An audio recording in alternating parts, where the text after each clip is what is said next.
Any other question? Okay, go ahead, please. Good afternoon. My name is Medwa. I have a few questions. Usually projects are not delivered on time.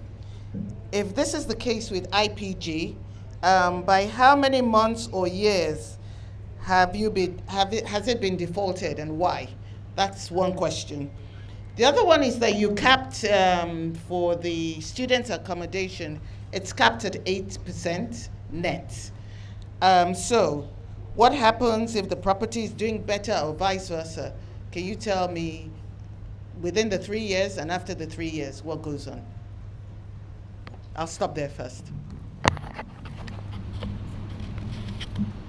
Thank you for your questions. Let's touch first on the event of a delay. Now, in the event of the delay, you will have something called a long stop date within your purchase contracts. That means in the event that the developer is unable to deliver the project by that said date, then you're able to exit the contract and recuperate all monies paid.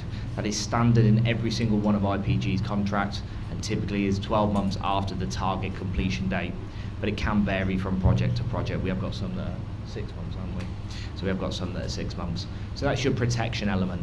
What you also have within that contract is something called a unilateral notice or a UN1 charge, which registers every investor who exchanges a contract as a charge holder or a preferential creditor to the developer. So in the event of something like an administration or something goes wrong, the UK government appoints an administrator to sell the scheme off. Everybody who's registered as a preferential creditor will get their funds recuperated.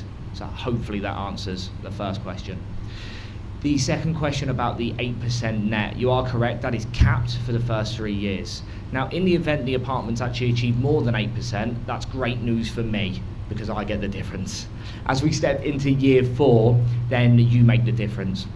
It's really important to understand how rents work for purpose-built student accommodation. So rentals on PBSA typically compound at 4% per annum. So in reality, year 1, the apartments don't actually net 8%. They net 7.5% and we make up the difference.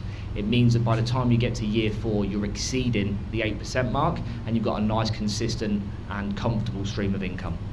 Hopefully that answers your questions.